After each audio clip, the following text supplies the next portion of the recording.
नमस्कार।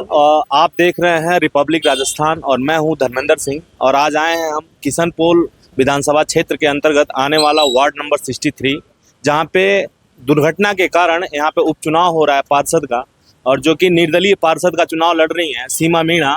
आइए हम उनसे जानते हैं कि इनका आगे का विजन क्या है और चुनाव लड़ रही है तो किस बेस पे इनको पब्लिक वोट करे और क्यों नहीं करे। आप सीमा मीणा आप हैं, आप चुनाव लड़ रही हैं। सबसे पहले तो आपको बहुत बहुत बधाई और शुभकामनाएं। चुनाव लड़ रही धन्यवाद हैं आपको। और आप जो ये चुनाव लड़ रही हैं तो किस मुद्दे पे चुनाव लड़ रही हैं? सर, ये मुद्दा हमारे 4 साल से बस पार्षद थी माता जी हमारी, और 3 महीने के चुनाव थे। और ये हमारे जो काम है वो सारे पहले 4 साल से भी कराए हैं उन्होंने, और 3 महीने कुछ बाकी रह गए वो भी कराएंगे। पार्षद प्रतिनिधि आप हैं भैया, पहले आप पार्षद प्रतिनिधि थे। तो आपकी मम्मी जो है कांग्रेस की टिकट पे चुनाव लड़ी थी, उन्होंने चुनाव जीता था, तो क्या कारण रहा कि आप बीजेपी में चले गए?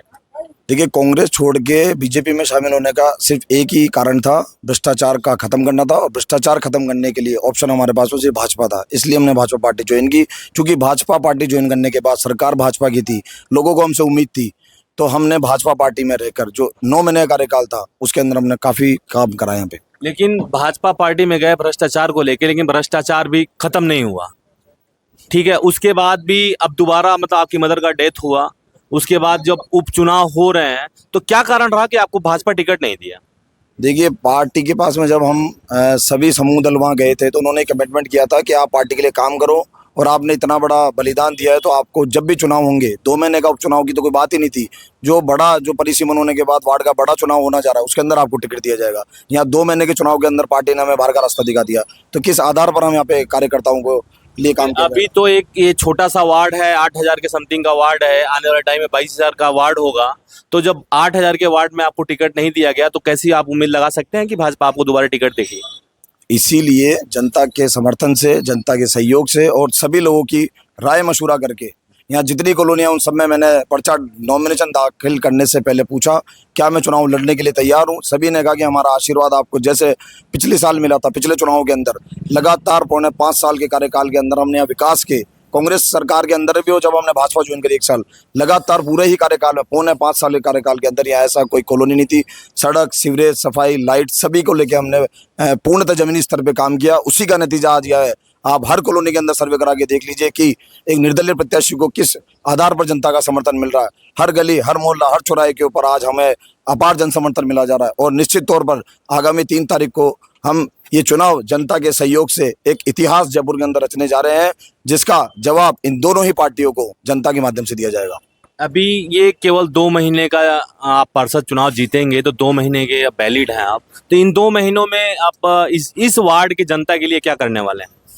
देखिए, 5.5 साल के अंदर हमने इतने काम करा दिए, इस 2 महीने के अंदर तो हम जनता को ये परिपक्व करेंगे कि किस आधार पर आपका चयन पार्टी द्वारा या अधिकारियों द्वारा, दोनों ही आधार पर आपको नकार दिया जाएगा। तो उसके लिए हम जनता का माइंड वॉश करेंगे, और जनता जिस हिसाब से हमें समर्थन दे रही है, काम लगभग यहाँ कंप्लीट है। सिर्फ एक सफाई व्यवस्थाएं चरमारा रखी है। इस 2 महीने के अंदर हम पुरजोर तरीके से, हमारी पहली और आखिरी प्राथमिकता सिर्फ सफाई व्यवस्था रहेगी, झाड़ू संबंधित, मलबे संबंधित और सीवर संबंधित, जो यहाँ की 63 वार्ड की सबसे प्रबल समस्या है, सिर्फ उस पर गौर किया जाएगा अभी फिलहाल। आप महिला हैं और महिला की सीट है और आप चुनाव लड़ रही हैं, तो आप महिलाओं के लिए क्या लेके आने वाली हैं इन 2 महीनों में?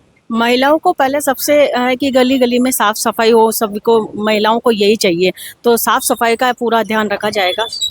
और उनको साफ सफाई से इम्पोर्टेंट, घर में नल है, पानी है, बिजली है, टाइम से आए, बस ये। तो अभी आप 4.5 साल आपके पार्षद रही आपकी सासू माँ, तो इसमें आपने क्या क्या करवाया, क्या क्या बाकी रह गया है, उसको आगे कैसे करें? सीवरेज लाइनें डलवाई है, पूरा रोड डलवाया है, पूरे अच्छे सारे काम हो गए हैं। ठीक है, तो अब ये रहेगा आपका अगला जो है कि आप इस चुनाव को किस तरह से देखते हैं और आने वाले चुनाव को किस तरह से देखेंगे। आपको क्या फील होगा कि मतलब आने वाले टाइम में आपको टिकट मिलेगा, उसके लिए आपकी क्या रणनीति रहेगी, इस पे क्या कहेंगे? देखिए, आने वाले समय का जो चुनाव होने जा रहा है, परिसीमन होने के बाद बड़े वार्डों का, वो जनता इस चुनाव के माध्यम से तय कर देगी कि आने वाली हवा और दिशा किस ओर होगी। क्योंकि अगर निर्दलीय चुनाव जीतकर हम सदन में जाते हैं तो निश्चित तौर पर यहाँ की जनता किशनपोल विधानसभा का वार्ड 63 एक इतिहास रचेगा, और किशनपोल विधानसभा का हर एक पीड़ित, शोषित, जो वंचित कार्यकर्ता है वो एक उठ खड़ा होगा इन जो नेताओं के माध्यम से पीड़ित हैं, चाहे कांग्रेस के हो चाहे भाजपा के हो। पार्टियां दोनों गलत नहीं है। आप भी तो नेताओं में ही गिनती आते हैं। जब आप पार्षद का चुनाव जीतते हैं तो आप भी नेताओं कैटेगरी में आते हैं और राजनीति का पहला पायदान होता है पार्षद। और पार्षद ही जो है कि जितनी यहाँ की पब्लिक है, जितने लोग हैं यहाँ पे, पार्षद ही सारी व्यवस्था है उनके तक पहुँचाने का काम करता है, ना कि विधायक, ना कि सांसद। तो पार्षद आप 4.5 साल रहे, आप 2 महीने में और आगे क्या करने वाले हैं? 4.5 साल आपने क्या किया और आने वाले 2 महीने में क्या करने वाले हैं?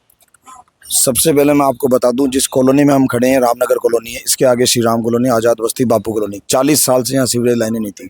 35 साल से यहाँ पे कभी चैम्बरों की सफाई होने में समय लगता था। आज के टाइम पे यहाँ पे सड़क, सीवरेज, लाइटें, इसके अलावा निगम संबंधित कोई काम हो, प्रशासन संबंधित कोई काम हो, 4.5 साल के कार्यकाल में, क्योंकि दोनों ही सरकार का हमें समर्थन मिला था।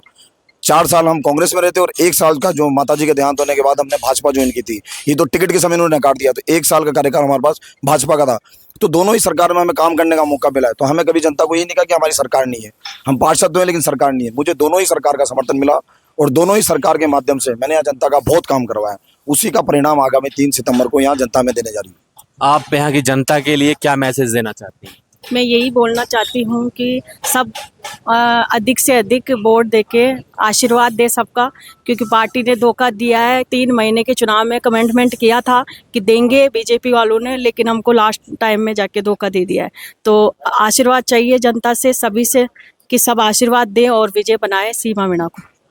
ये थी हमारे साथ महिला प्रत्याशी सीमा मीणा जी, जो निर्दलीय प्रत्याशी हैं और इनकी सासू माँ पहले पार्षद रहीं, किसी कारणवश उनका डेथ हो गया और डेथ होने के बाद जब यहाँ पे टिकट का मामला आया तो इनको भाजपा ने टिकट नहीं दिया, ना तो कांग्रेस ने टिकट दिया है और ये खुद आज निर्दलीय मैदान में उतरती हैं। और देखते हैं कि आने वाले समय में जनता क्या इनको जिताती है, जनता इन पर क्या भरोसा करती है। आइए हम जानते हैं, एक वोटर हैं यहाँ पे आंटी, इनसे हम बात करते हैं कि इन्होंने किस मुद्दे पे वोट करना है और किस मुद्दे पे वोट नहीं करना है। इनका कुछ विचार है, हम जानते हैं। हाँ, क्या कहना चाहती हैं? देखो, घर में कोई प्रॉब्लम हो जाती है ना, तो हम जाते हुए चलो वहाँ वनडे चालो, अपने वनडे कंप्लेंट करो, चलो ये तो आपके घर का मामला है, मेटल आप जाओ घर पे। 10 बार तो देखो मंदिर की जो नालियाँ, देखो आप पीछे जाके देखो, आप सीढ़ी आज तक किसी ने भी साफ नहीं करी, कोई भी नहीं करवाता है। आके देखे हाँ करवाएंगे, हो गए, सुनते ही नहीं। तो आप पिछली बार वोट किए थे, इनको ही वोट किए होंगे? इनको ही किया था, इनकी मदर जीती थी। तो इन्होंने काम नहीं किया क्या? पूछ लो। मैं तो देखो बुराई नहीं करूंगी, मैं बुराई नहीं करूंगी साहब, वो तो मदर ही खत्म हो गई, तो किसको बोलेंगे जाके? मदर जो खत्म हुई, प्रतिनिधि तो यही थे, मीणा जी थे। हम तो इनकी मदर को जानते, इनकी मदर खड़ी हुई थी तो हम तो इनकी मदर को जानते। अच्छा, तो मतलब उनकी मदर काम नहीं कर रही थी आप? वो करते करते चले गए राम जी के, तो वो कहाँ से करेंगे? राम जी उन्हीं के लड़के हैं, तो अगर वो काम करते करते आए हैं तो इनका सपोर्ट आपको करना चाहिए कि नहीं करना चाहिए? देखते हैं, देखिए इनको भी देख लेंगे।